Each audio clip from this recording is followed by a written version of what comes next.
Hello and welcome to Picta Mori, a horror visual novel developed by Rastaanparta, available at itch.io.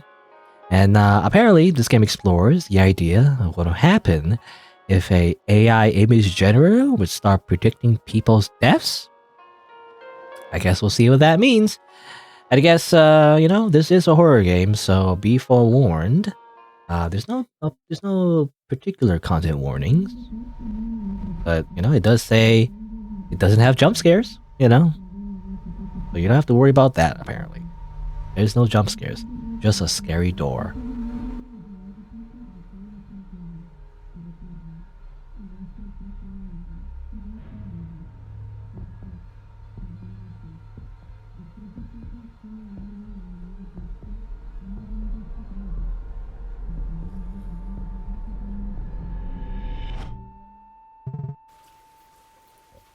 Miss Greenwood? Okay. Girl. Random public domain image girl. Miss Greenwood, are you okay? I come back from my thoughts and see Emma staring at me from the other side of the room. She looks worried. It's raining. I close the window and sit down in my chair. Sorry, I was miles away. I reply and give her a smile. She frowns, probably figuring out what I was forcing it. Or figuring out that I was forcing it. I was forcing it. Emma comes here more often now. Since her classmate Alex died in a car accident 2 months ago, we talk for an hour every week. I serve her homemade cookies and tea. She chooses peppermint each time. Says it calms her mind. Its distinctive aroma fills the room and covers the scent of lavender I use. She suffers from panic attacks, which have gotten much worse due to the accident. Her mother died in a car crash when Emma was only 6 years old. It's like a double whammy. Anyway, well, technically they do say that car accidents are the most common cause of death. Actually, that's why you should be scared of cars. Well, Emma takes a sip from the cup. She does it so delicately, like a duchess. The rain continues pattering against the glass. She looks out the window. Dad's dating again. She's picking me up today. Why is she making that weird face? She's making like a... Was there like a trend where like girls usually make like a duck face? That's what it looks like. Anyway. She pauses and keeps her face turned away from me. Though I can hear how she's chewing her lower lip. Okay, there's an option. Is it serious? What is she like? Do you like her? Stay quiet. Okay, what are we to her? It seems like we're kind of like a therapist, presumably. She calls this like Miss Greenwood, so like that's assuming that we're like an older person. Kind of like are we like a guidance counselor, student counselor, maybe? I don't know. Well, if you are a therapist, it is our duty to ask questions. That's all we do. We just probe all day. What is she like? So I guess I would say that. What is she like? I will say, is it serious? It's like that's a yes or no answer, which is not very open-ended. Do you like her? Is also kind of like close-ended, and also might be insensitive because you don't know her relationship with this new person yet. She might hate her, and we're just bringing up her hatred. I'm gonna say, what is she like? And it's more open-ended. She's tall and dresses up nice. Smokes a lot. We're supposed to go to a picnic today, all three of us. Okay, well now this is open, or rather this is close-ended. You shouldn't ask close-ended questions, for the most part. Are you glad it's raining? Are you sad it's raining? Leading question. I'm gonna say, are you sad it's raining? This is assuming the relationship is good. Well, I feel sorry for Dad. He's been planning this the whole week. Okay? Do we push it or do we let it go? Let it go. I'm gonna push it. And you? Emma wraps both her hands around the warm cup. Her lower lip is twitching as she struggles against the tears. I'm going to keep pushing it. I'm a very insensitive, therapist. I make people confront their trauma. No, Emma? Tears start to drip down Emma's rosy cheeks. She holds the cup tight like it would fall in any moment. I'm so tired of playing family each time he introduced someone new to me. She swallows the tears back. I give her a tissue. Emma releases her right hand from the cup and takes the tissue. She brings it forward to her eyes to dry her tears. I know he means good, but he just doesn't get it why I always seem so distant to them. There's this Janet Dad was seeing a couple years ago. She was very affectionate, but not annoyingly so. I kept telling Dad she was too good for him. She chuckles bitterly. The perfume reminded me of summer. It was similar to what my mom would use. Emma looks down to her cup and smiles a little. It was like I got a small piece of Mom back. She sniffles quietly and graces tears off from her cheeks. We're going to spend the Christmas day together. I got her a tea mug for butterflies on it. She texted Dad just a couple of days after, and I haven't seen her since. She never called me or anything. Each time I found someone I like, they disappear. I just don't want to get hurt anymore. I'm a coward. She sobs and hides behind the tissue paper. Encourage her or offer a solution. Well, usually, when you're listening to someone's problems, you're not necessarily... You shouldn't necessarily jump to like a solution immediately. Really, they're, still processing their emotions. But encouraging her, I don't know what that means. Encouraging her as in like, do not get, or rather do not get attached anymore. That could be unhealthy. I don't know. I'm going to say encourage her. Well, you don't seem like a coward to me, Emma. I talk gently and smile to her. You have shown great courage in coming to speak with me. And lighting my pockets with money. Because I'm getting paid for this by the hour. Now, Emma blows her nose quietly, leans back to the chair and takes a deep breath. Her eyes have turned red. The tea's gone cold. She laughs with relief. I reply to her with a chuckle and put my notes down. Oh, there's plenty left. You're always welcome to stop by for a cup. Oh, thank you, Miss Greenwood. She smiles shyly and hands me over the cup. I reach to take the cup from her hand and put it down next to mine on the table. It's always a pleasure to talk with you. Send my regards to your dad, okay? I will. Alright.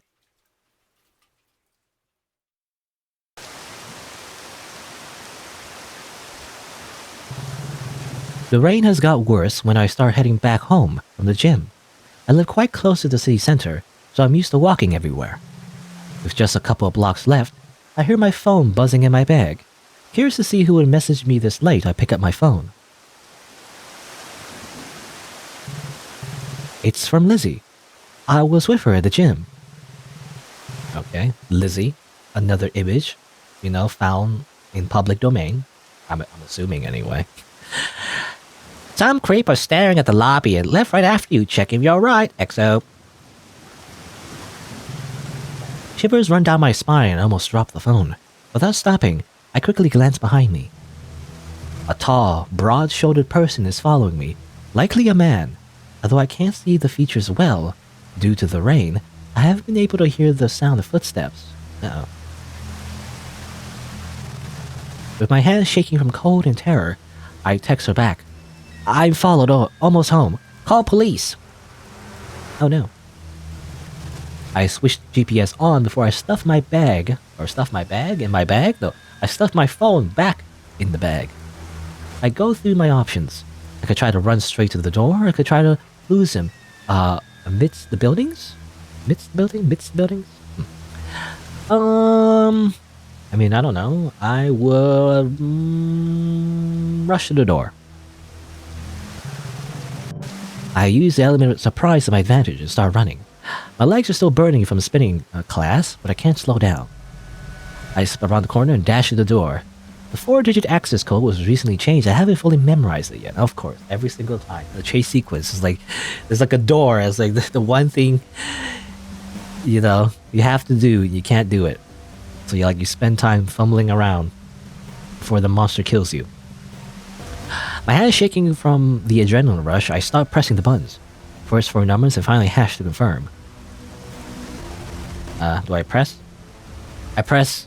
I don't know. 1, 2, 3, 4.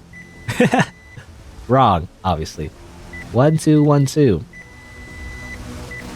Is it just blindly guessing? What the heck, man? I was correct, I guess. Is it just like automatic no matter what? Eventually it works? I wonder.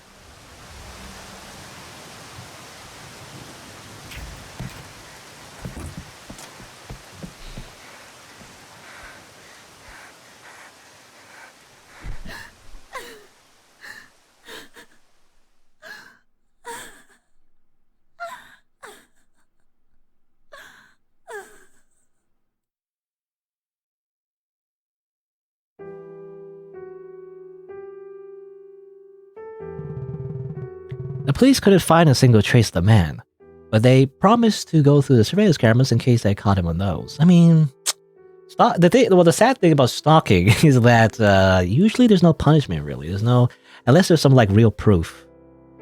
You know, the perpetrator could just simply play dumb. So like, you know, it doesn't prove anything, even if you see them in surveillance cameras, unless they're breaking in somehow. But I don't know. At that point, you can't, stop. You can't really stop the crime, can you? Well, anyway. At least that's the way I understand it. I could be wrong. I don't know. Lizzie and I described him as best as we could, and they assured me they would be in touch. No, they would be in touch should they find a fitting suspect. Lizzie stayed overnight, and next one, I was sorry to see her leave, but she promised to call me as often as she could. I hated myself for abandoning the children, but I just couldn't leave the apartment.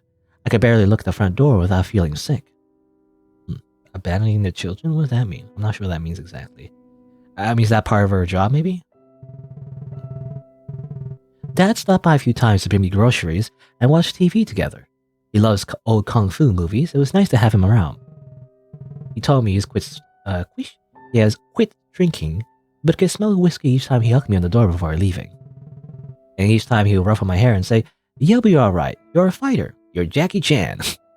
He's kept saying that ever since Mom died. What if this time Jackie won't make it? I think. I asked him last night. Well, he'll always find a way. There could be a ladder just around the corner, he laughed. I hugged him for a second time and didn't let go.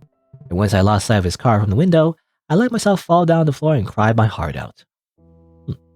I mean, having a stalker is like pretty scary, but is there any like particular reason why she's like really, really scared about this? Did something happen in the past? I don't know. Not sure. What was a few weeks felt like an eternity, it was good to be back at the school. Okay, so this is, okay, I assumed this is, I just assumed, I don't know, for some reason it just felt like kind of like a homely atmosphere, but this scene actually takes place at a school. So we are kind of like a school, like guidance counselor or like school therapist, assumedly. School therapists exist? I don't know if they exist. I know guidance counselors exist, but I don't know if like a therapist would exist in a school. Do they even like pay therapists in public schools? They don't even pay teachers well, I feel like. Anyway. Everything was as before, except my greens, which the janitor forgot to water. I might as well should get plastic instead. Easy to take care of. I guess. I don't know what accent is supposed to be. It's supposed to be Scottish, maybe? I don't know how to do. She said when we took the withered plants to the trash. Well, she dropped my lavender-scented candle jar while picking up the dead golden pothos from the shelf. Its sturdy glass got barely scratched when it hit the floor with strong impact. You should get rid of those foul things before I get you killed. She shook her head, horrified by the dent that appeared in the floor. Emma and many others came for a visit during the day. She leaped into my arms, and the moment I opened the door and broke into tears. She stayed for tea and told me everything I had missed during my weeks of absence. According to her own words, she's been doing just fine. Her father is still seeing Sana, the businesswoman she told me about before. Girl boss. Emma has apparently gotten along well with her. Sana is Finnish and has shown pictures of Lapland, where some of her family lives. Is that how you spell Lapland? I thought it was supposed to be 2 P's? Anyway, I don't know. She promised to take Emma there someday to meet the real Santa Claus and his reindeer, although Emma was sure she was trying to tease her. It was a relief to see Emma so happy, and I promised I could see her again once I get properly back on my feet. Oh, before I forget, she looks into her back bag and hands me over a beautiful tea mug with butterflies painted on its sides. I want you to have it, Miss Greenwood. Daga. Kotoaru. Okay, fine. I mean, is there any reason not to? Like, unless she's in cahoots. You know, she's in cahoots with the stalker, and she's put a GPS tracking device on the cop. Oh my god.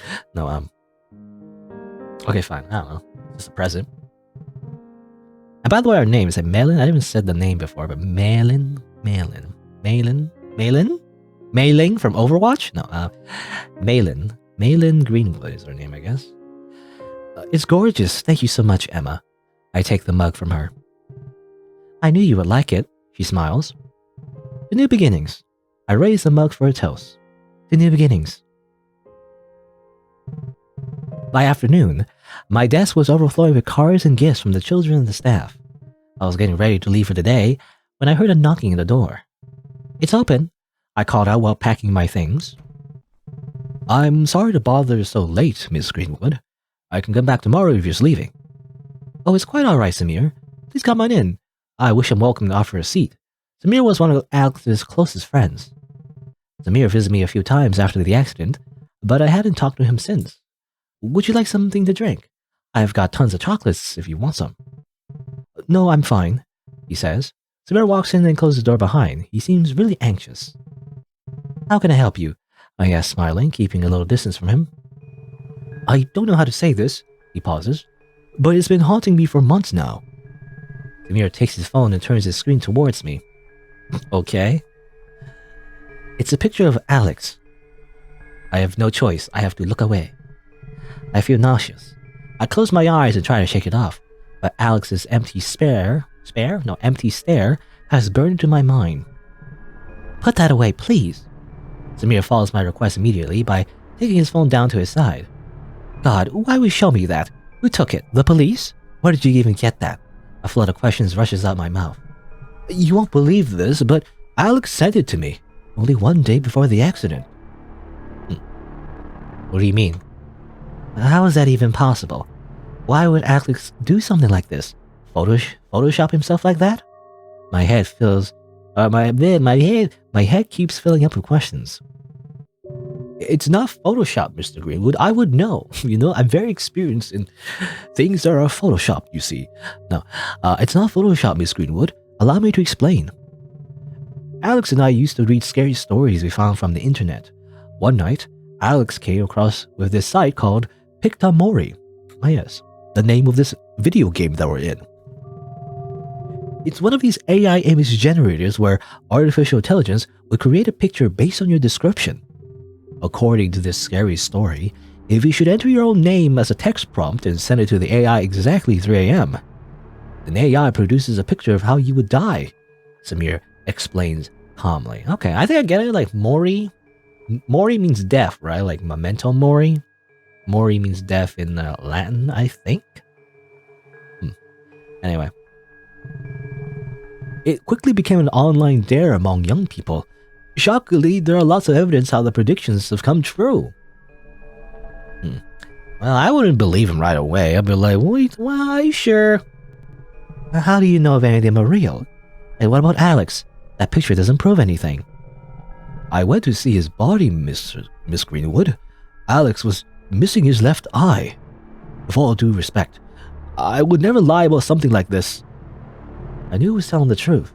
Samir wasn't that kind of person who would lie about something like this. You know, he wouldn't lie about something like this. I wouldn't lie about something like this. You're right. You're right. You wouldn't lie about something like this. No, I need to sit. My head hurts. I let myself drop on the chair. All the lights in the room dazzle my eyes. This is a bit too much. I'm terribly sorry, Miss Greenwood. I just couldn't keep this to myself anymore. He looks down. Leave! No. Oh, it's our job to comfort the students, so... Oh, no. It's okay. I'm Just... Miss Greenwood? Miss Greenwood! I can hear Samir's calming voice as he calls an ambulance, until everything goes silent.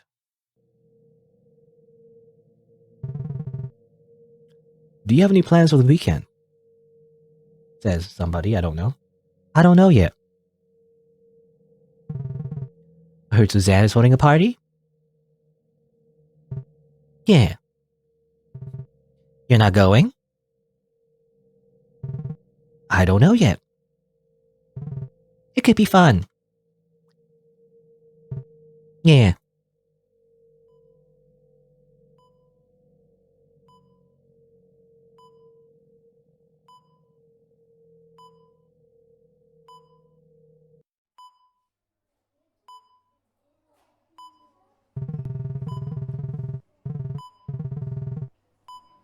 I woke up at the Central Hospital just a couple of hours after the paramedics had brought me in.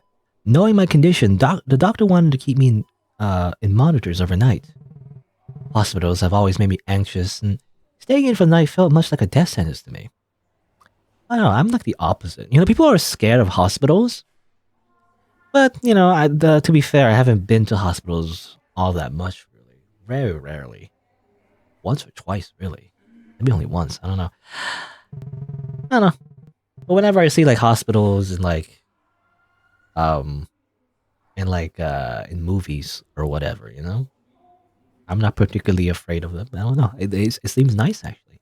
They're usually sterile. The sterile white walls are like nice to me. It's calming to me. But anyway, luckily the room they gave me was unoccupied, and after the supper, I was tired enough to fall asleep quickly. The next evening, I was allowed to leave after the checkup. The doctor encouraged me to call someone to take me back home. We can call Dad and call Lizzie. Either is fine. I'm only afraid to call Dad only because of his, his drinking problem. Is he gonna drink and drive? I don't know. If it's if it's not planned, he might be drinking right now. I don't trust him. It's kind of sad, I guess, but I'm gonna call my bestie. I guess maybe I don't know. I'm gonna call Lizzie. I could trust Lizzie, right? Right?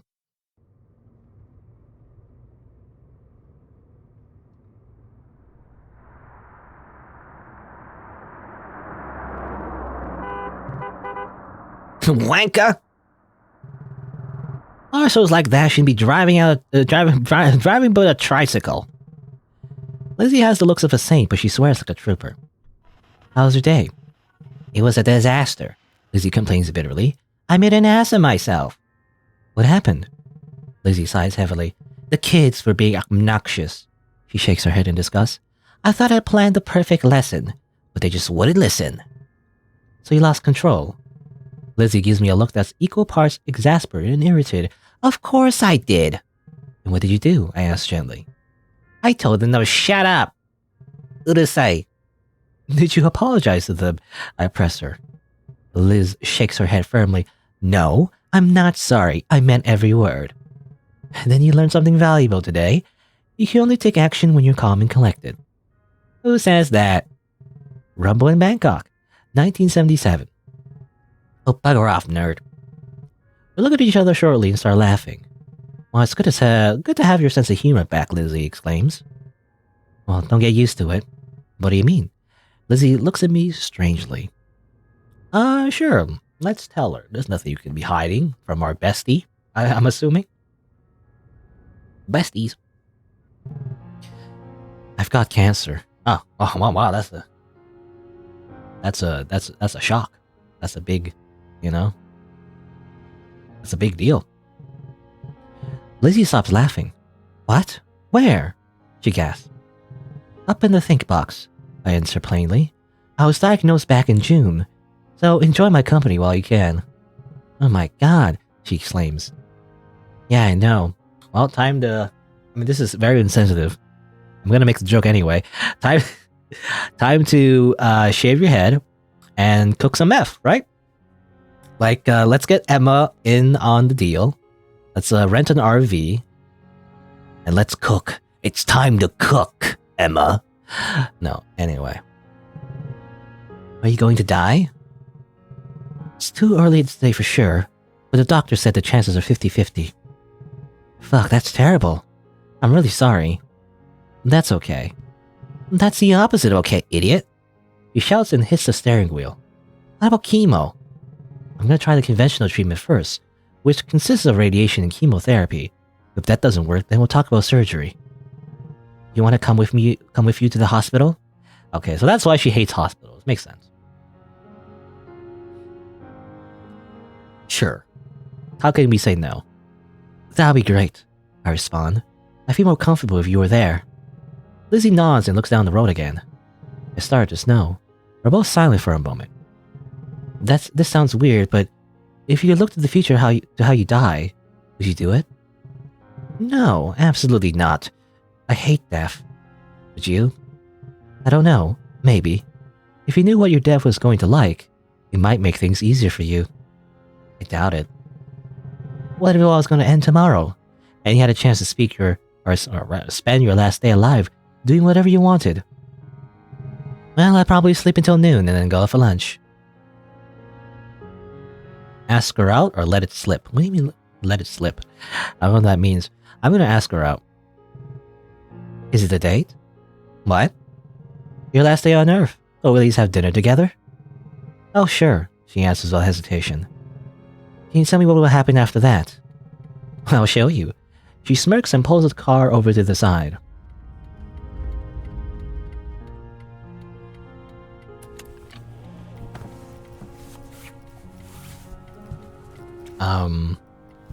Okay. I think that... Anyway. Okay, smooching sounds. Okay, they're gay. So it's not our bestie, it's actually our GF. As it turns out. Anyway. Have you decided yet? I think I'll be going. That's wonderful, I'm really proud of you. Dad didn't take it well, though. We usually play tennis together on Fridays. Remember, they have the rights to do your own... Or you have the rights? No, you have the right to your own choices, I guess. Oh. He says house parties are a waste of time. Talk to him. He was once your age, too.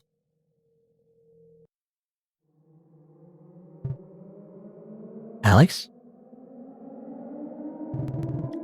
I should have listened to my dad. What's wrong? What happened?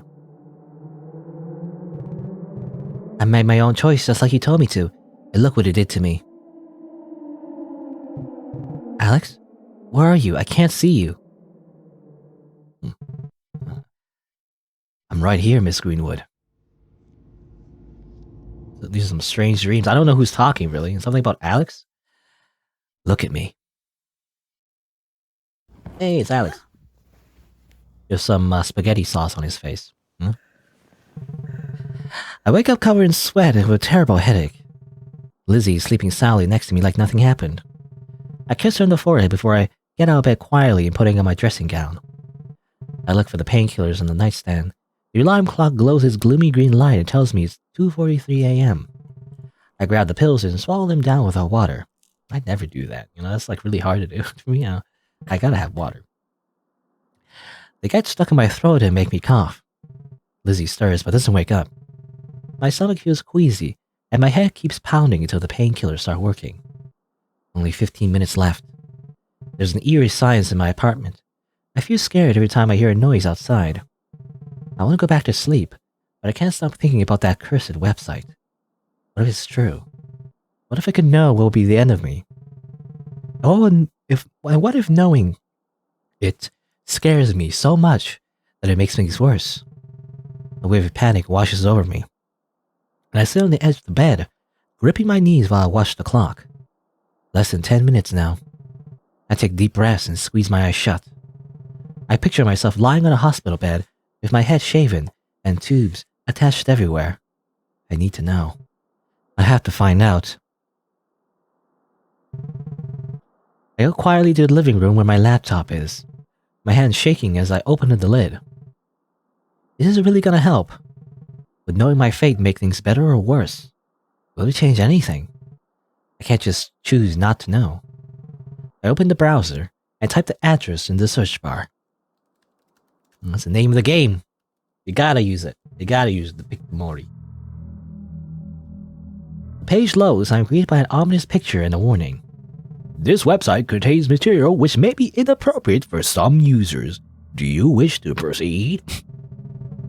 I click yes and the text fades away and a new window opens. In the middle of the screen is a form I have to fill in. According to Samir's explanation, all I need to do now is to write my name and wait until the clock is exactly 3 a.m. Okay. I take a deep breath and begin typing my full name. You know, it only works at 3 a.m. for some reason. When I finish, I close my eyes and try to relax. Next thing I know, the clock says 3 a.m. I press enter and wait. Nothing happens. I check the time again. 3:01 a.m. Still nothing. I'm starting to think that there's no way this works. Maybe I've made a mistake somewhere. I'm sure I typed my name correctly. I refresh the page. Hey, that's us. I'm assuming? A picture of a woman appears on the screen. Her eyes are closed and there's a gaping wound in her forehead that has spilled a pool of blood beside her. The resemblance is remarkable. Our heart beats faster.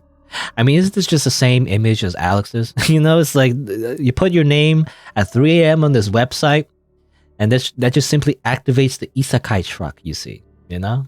That's why everybody dies the same way. It's a scam. It's a weird scam where you accidentally assassinate yourself because the cause of death is always being run over by an isekai truck. Now, the heart beats faster. I lean closer to the screen. It's definitely me. My chest tightens. I can't breathe. I try to move my mouse to close the window, but my hand won't obey.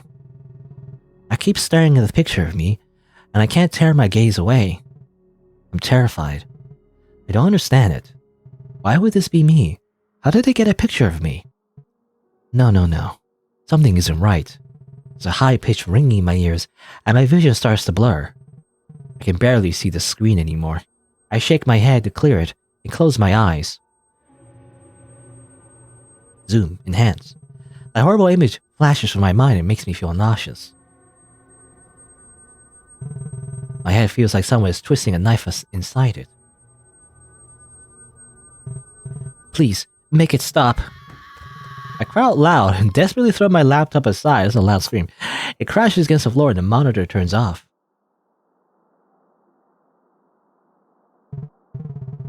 Melon. I don't know. I don't say her name actually. Melon. Lizzie rushes into the living room and switches lights on. What's wrong? She shouts and comes over to the couch. Something bad. I gasp and lean onto her. I saw a picture of me. I explain everything to Lizzie. You see, there's a supernatural website that predicts my own death. I tell her about my dream and the website, and she listens without saying a word. Lizzie tries to comfort me by stroking my hair, while I keep crying against her shoulder. I feel weak and exhausted. She brings me a glass of cold water and places it on my lips, and we sit there together in silence, watching the minutes tick by. Or tick away. Anyway.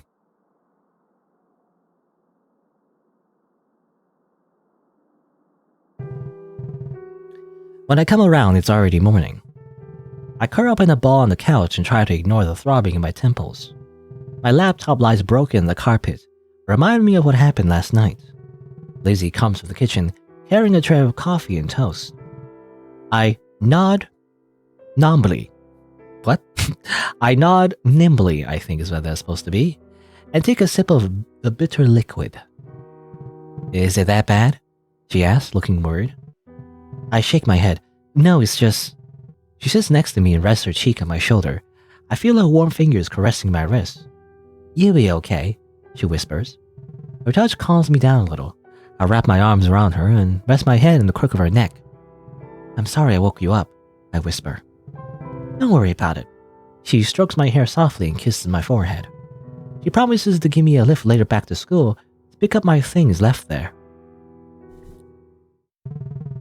It's almost noon before I finally force myself back on my feet. Lizzie drives me to the school's entrance and says she'll be waiting for me until I'm done. Since it's Saturday, I have to call the janitor to let me in.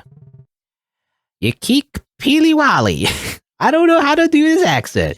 You keek peely-wally, you feel alright? I don't know. I have no idea. I don't know how to even start. Anyway, I manage a weak smile. Yeah, I'm okay. I guess I wasn't sleeping well. She gives me a sympathetic smile and gestures to get inside. She unlocks the door.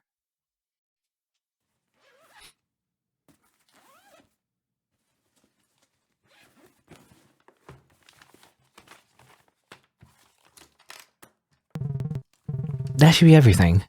I put down the bag containing my belongings on my desk. I sit down in my chair to take a little rest before heading back when the door suddenly opens. Middle-aged man. I thought I heard someone here. A middle-aged man leans into the room. Do you teach here? He asks me. No. I say quickly and stand up. He looks at me suspiciously. I'm sorry for interrupting your work. He smiles politely, but his eyes are piercing like needles. I work as a psychologist here. Is there something I could help you with? I smile back to him. I'm looking for my son's locker. His voice sounds strained. What grade is he in? I ask. He was third year of high school. He says slowly. He died a few months ago. You must be Alex's father, I ask. I'm terribly sorry for your loss. He nods again sadly. Yes, that's right. You knew my son? You could say that. I give him a small smile. The man walks to my desk and offers me his hand. I'm David, he says. I shake his hand. Malin, pleased to meet you. He has a strong grip. So, you've been talking to my son? He asks me. Sure. I mean, why would we refuse the answer and just tell the truth? Yes, he stopped by a few times. Thank you for taking care of him. He was such a polite young man, I tell him honestly. What did he tell you about me? He asks, his voice shaking. I'm gonna tell the truth. He said he loves you very much, but didn't always agree with you. I look at him. His face turns pale and he looks away from me. I'm about to talk to him when my phone starts to ring. And every time when they play a vibration sound effect in the game, I always think it's my phone. Stop it. I'm sorry. I'll get this real quick. David waves slightly for a response and walks from the desk. I reach into my bag. The call comes from a restricted number. Hello. This is Assistant Commissioner Scully speaking. Scully? From X-Files? Scully speaking. Is Malin Greenwood on the phone? My heart begins to race. Yes, I answer, my voice breaking. Malin, is everything all right? Yes, I'm fine. I force myself to sound calm. We've got news concerning your report from last month. We found footage of the person you were looking for. Yes? We're sending you a copy of what we found. Perhaps you could help us to recognize the suspect. Okay. Okay, so it's the police. The police called us. Wait a minute, this guy looks familiar. I freeze. There's no denying it. The person on the picture is David. Uh-oh. What a coincidence. I gasp out and look up. David is standing next to the shelf on the opposite side of the room. Malin, is something wrong? Yes, that tapestry looks really pretty. I try to speak calmly. Do you require emergency assistance? Please, I would love that. I laugh and keep my eyes on David. Are you in immediate danger? Absolutely. I'd like to order 5 rolls. I lean over the desk and close my eyes for a second. My pulse is beating so fast I can feel it through my fingertips. That is a thing that I guess people do. The caller, speaks in code, I guess, and the first line responder responds to that. Though sometimes it doesn't happen though, actually. I've heard the stories of where the caller actually tries to do that specifically, and then the responder from the police is like, I don't understand. What are you trying to say? And then they're like, what are you talking about? You want pizza? Stop pranking me. And then they hang up, and then the caller dies. So like, it doesn't always work like it does in the movies. Anyway. Understood. Officers on the way. Please don't hang up. Thank you. I reply and place the phone in the chair without ending the call. Alex told me a lot of things about you, David says without turning around at me. Did he? I turn my head to look at him and force a smile. He always spoke so highly of you, he continues. He was an excellent student. I try to sound neutral. He was smart and funny. He told me how you encouraged him to stand his ground. I tried to give him confidence, but I also wanted to make sure he had a safe space where he could express all his feelings. And what makes you think he didn't feel safe at his home? David asks me quietly, but I can sense suppressed anger in his voice. Maybe he was afraid that if he talked, the people who loved him wouldn't be willing to listen. You mean his own father? His voice is low. I am so sorry for your loss. What happened to my son was your fault, David growls in anger. I open my mouth to respond, but then stop. If he would have listened to me, he would still be alive. I know, I whisper. I'm so sorry, David. You should be, he shouts. I can see the emergency lights reflecting from the window next to me before they go off. Please, David, let me go. You can't bring him back, my voice trembles. David turns and steps closer to me. He's holding my candle jar in his right hand. You let him die. He went out and he got killed because of you. His arm is shaking. I throw the Chekhov's gun at you. David, I whisper. It's not too late to fix this. David takes a deep breath and steps closer. His face is twisted in rage and grief. I'll never forgive you for what you've done. David raises the jar ready to strike, but I act faster and swiftly throw the butterfly cup at him. It shatters across his face, dazzling him. I use the opportunity to launch myself towards the door. That's why, you should receive gifts from your students, because you never know they could be used as a weapon for self-defense. But David managed to grab my wrist and pulls me closer. Damn it, wait, oh damn it, it didn't work. A sound of shattering glass echoes in the room, and I fall. I'm staring at the ceiling. I feel something warm running across my cheek. I try to reach it, but I can't move a muscle. I hear footsteps approaching. Two silhouettes appear around me. Can you hear me? Gentle voice asks. I'll try to blink, but I can't manage to do so. It's okay, stay still, another voice says. And another silhouette appears right above me. I hear Lizzie's voice crying and calling for me, but I can't make out her words anymore. I'm tired. I want to sleep.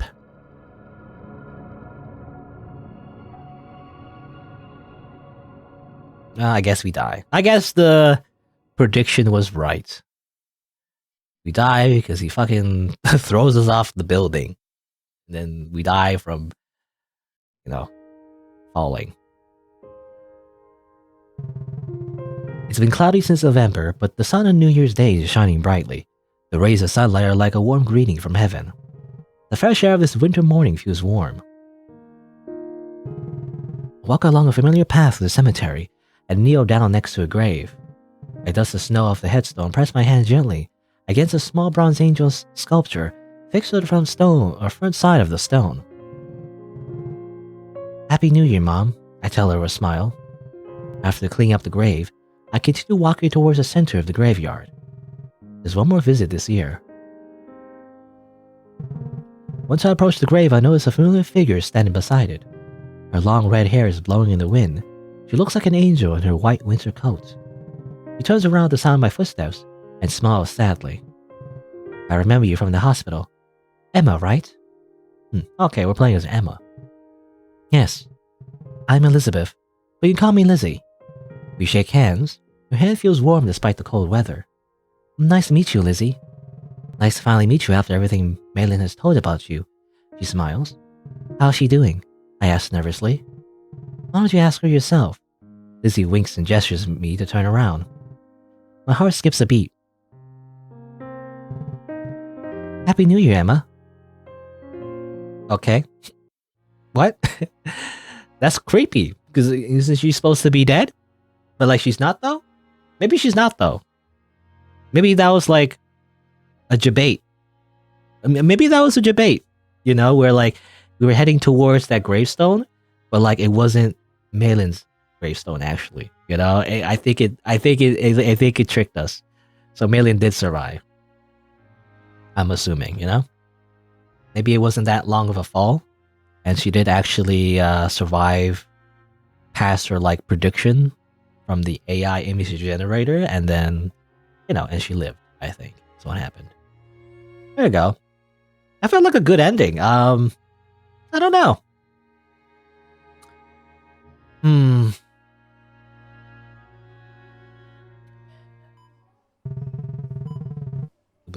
Okay, this time I actually want to see what happens if we call Dad. Let's see. I want to see if there's any big difference with this one.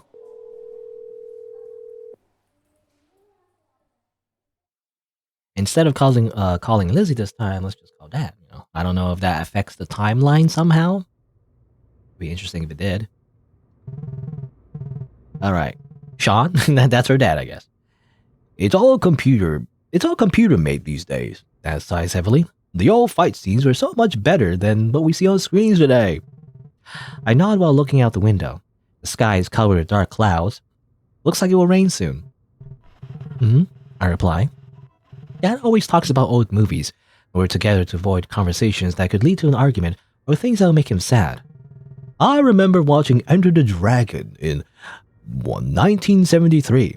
Is that the year? It's kind of weird there's a comma there. Anyway, 1973 at the cinema. I was 14 years old and your granddad took me there as a treat for being good at school. What movie theater did you go? Lionheart Cinema. It's long gone now. Didn't it have a lion statue outside the entrance, I asked? How do you remember that? Dad asked surprised. There's a picture of you and Mother standing in front of it. Dad goes silent for a moment. Yes, there was a lion statue at the Lionheart Cinema, he says. We used to go there every Sunday, your mother and I. I can hear him swallowing heavily. His breathing becomes strained. I know Dad wants to say something, but he just shakes his head. I'm gonna push it real good. We can talk about her, you know, I say softly. Dad takes a deep breath. I don't want to. Dad, try to sound calm. You're not helping yourself by avoiding this. It hurts too much. I know, Dad, but it's really important that we can talk about her. I'm so sorry. He whistles before sniffing loudly. Tears run down his cheeks. For everything. He starts sobbing softly. You need to stop blaming yourself. I never should have let myself get so drunk that night. Everyone makes mistakes. I promised her to stop drinking after the accident, but she was gone the next morning. Dad looks at the road ahead. My mistake killed my wife, and almost took my daughter from me as well. He sniffs again. I wish I was dead instead. Don't say that, I shout angrily. That's not how life works. We all make mistakes and bad decisions. You can't keep punishing yourself forever. Mom wouldn't want you to suffer like this. I failed as a father and a husband. What kind of man does that make me? A human one, I answer without thinking. Rumble in Bangkok, 1977. Dad smiles sadly. Thank you, sweetie. As long as you're with me, I'll be okay. I promise. About that, Sean. About that.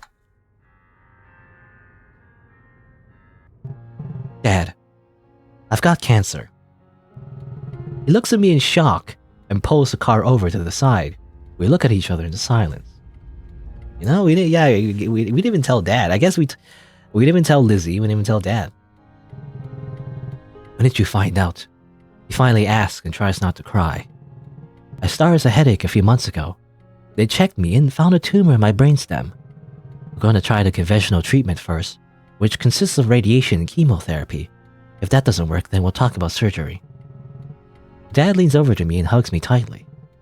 You can beat this. I know you can. You're strong. I have a feeling I'm gonna lose this battle. I sob and squeeze him back. No, you won't. I believe in you. I'm so scared. I start crying on his shoulder. So am I. We're not to give up until you're cured. There's always a way. Or a ladder just around the corner. I laugh with tears in my eyes. Oh, it's a freaking comment. Anyway, exactly. I love you, Dad. I love you too, sweetie. Alright. That's a very touching scene. So a little bit different from Lizzie, but it's kind of like the same path where we tell them about the cancer and everything. Alright, so I'll skip this. So the only difference I made really was choosing to call Dad instead of Lizzie, when we were coming home from the hospital. It was a very touching scene, but I don't know. Does it affect anything in the ending? Alright. Doing this again. Walk along. You're down. Happy New Year, Mom. One more to visit. Once I approach the grave, I notice a familiar figure stand beside it. Maylin's dad notices me and gestures to come closer. He invites me into his arms for a hug. He smells like coffee and leather. Oh, I think maybe he stopped drinking, He drinks coffee instead. His eyes are red from crying. Thank you for coming here today, he says. How's she doing? I ask nervously. Well, I brought someone with me who could answer the question for you. He smiles and gestures for me to turn around. My heart skips a beat. Happy New Year, Emma. Okay. There you go. So that's a slightly different variation of the ending. So instead of like hanging out with your girlfriend, I assume you hang out with your dad, and that kind of affects who appears at the end there. I guess that's the only difference, I believe if you choose another option near the end, like instead of throwing the butterfly cup, if you choose to run or like play for more time, then you simply die, and there's no variation on that ending, right? So you can only survive if you throw the butterfly cup for some reason. Maybe it's a reference to the butterfly effect, something like that. So yeah. So I think that's the only way to make sure you get a good ending. Otherwise, it just ends, and then you just assume that Maylin's dead. That's what I'm assuming. I'm not gonna bother to really go back and see, because the game makes it kind of annoying to actually get all the endings. I think it's a type of game where, for one, it's a type of game where there's only just slight variations. The overall plot is the same. The overall ending is the same, You always end up with Emma walking around the cemetery, and then whether or not the main character lives is like that's the only difference, it seems like. It's just a very slight variation. And beyond that, though, the game makes it really annoying to find different endings because there's no save and loading. I think I already complained about this, but I'm gonna say it here at the end. Yeah, apparently, according to the developer, due to its short length, there's no save and load function. That's annoying. I'm sorry. I'm gonna deduct some imaginary points from that, because no matter how short your game is, you gotta add a save and load function, especially if you have multiple endings. Because I might want to see those different variations, but I have to go through a bunch of like repeat content just to do that. And even more so, there is kind of like a skip function, but it's kind of bad to be honest, because it skips like unseen content as well, which is not what you want to do, right? So like, that's probably because the game is made in RPG Maker, if I had to guess, instead of like Rempe or whatever. So it doesn't have that option, I guess, by default. So it just skips like everything. So that makes it kind of tedious to like make sure you're like clicking the right options and making sure you don't skip like unseen content. I don't know. It's just kind of an annoyance. So I'm going just to assume that most of the game is the same. There's some slight differences whether or not, again, you talk to Lizzie or your dad, or to maybe neither, But for the most part, the overall plot is the same. Basically, just to summarize, really, the main character I guess, is being stalked by David. David is Alex's father. Alex died in like a car accident. He's angry about that, and he's like, I guess, trying to get revenge, kind of like misplaced revenge, but kind of get revenge on Mei Lin, the protagonist, because he thinks she caused him to die because of like a car accident or whatever. And on top of that, she's doing her job as a psychologist, a school psychologist, I guess. I guess those things exist. I don't know. I've never seen like a school psychologist before.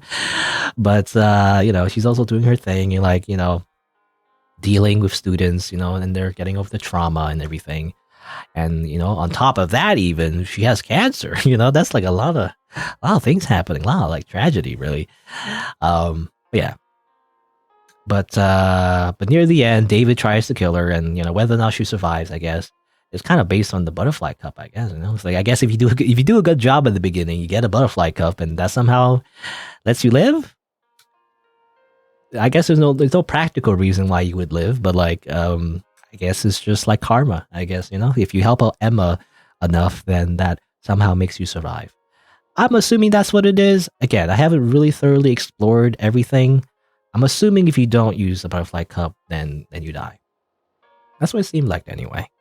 At least when I replayed the game like 3 times, and it seemed like that's what happens. There's no like significant changes, other than you dying, But anyway, so that's the game. It's pretty suspenseful, and there's some like dramatic moments and everything. Kind of like that actually, and the story felt like really good in terms of pacing. I questioned the decision to make like, I don't know. I mean, I guess it fits. I was just questioning the weird decision to use like realistic, like, photographic faces, I guess. I wonder what that's all about. Like, I don't know if that fits the style, but I guess it fits. Now that I think about it, because the whole point was the website that predicts your death, right? And everything. It was kind of like in the middle, though, It was kind of like, well, I guess it was implied by Samir, but then, the character didn't really touch it until like near the end, I feel like, and that it predicted their death and everything, I don't know. I don't know what the game was going for in that case, because, again, there's just a lot of things happening, it's like a lot of things that the character was scared about. So I don't know. I just felt like it wasn't focused in that aspect, I guess. Like it wasn't really focused on the whole like AI image generator starting to predict people's death. It was kind of like a thing that happened like one time, and then kind of like, and then we forget about it. It was kind of like, that's what it felt like to me anyway. So we didn't really like directly interact with the, the main premise, I feel like, of the whole game. Really, it's just about, I don't know, it's just about her having a lot of like stress, really, just like an anxiety, about like her day-to-day life, really. But anyway, well,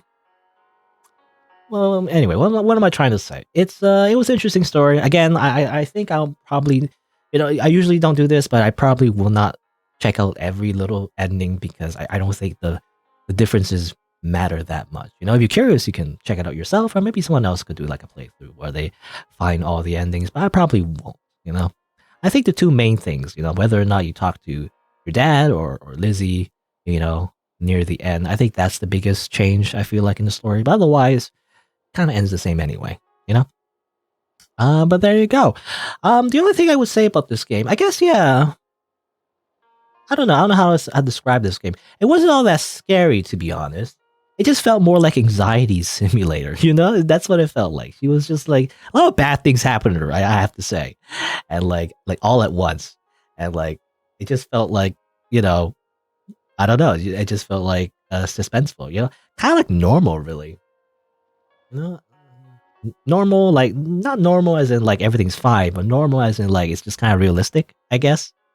I mean, the only exception, again, definitely is the weird AI image generator, creepy pasta, website, I guess. That's the only thing that was kind of like almost supernatural. I mean, actually supernatural. Unless she was like hallucinating. I don't know. Maybe she was hallucinating that. It was like a bad dream, maybe. But, assuming it was not, that was the only thing that was supernatural. Everything else just kind of like was just realistic, that it just felt like someone's real life. I don't know. which I guess is a good thing. You know, if the characters feel like if you're invested enough in the characters that they feel like real people, then I guess you're doing something right. Yeah, I don't know. That's how I felt. It kind of felt like almost mundane, but like not a bad way. You know, it felt like again human. It felt like a human story for the most part, which is strange. You know, my expectations are kind of like thrown off. You know, because I was actually expecting a little bit more to do with the name of the game, which is Picta Mori. You know, I was expecting more of the AI image generator, like they're gonna do more of that or something, but it's kind of like a one-off thing, really. You know, kind of weird. I'm not sure, unless I'm missing something. Maybe I haven't explored enough of the game. I don't know. Does it maybe have something to do with Alex? Maybe like you know he predicted his own death and like he dies. So I don't know. I'm not sure. Well, anyway, I'm gonna leave that as a mystery. Um, you know, and I'm gonna say, yeah, it was a pretty interesting story. But there you go. I guess that's it for Picta Mori. If you're on YouTube and you didn't know, I stream these games live on Twitch, so check me out over there if you're interested. I also have other playthroughs on the channel, so you can look for those if you want. Thanks for watching. Until next time, see you then.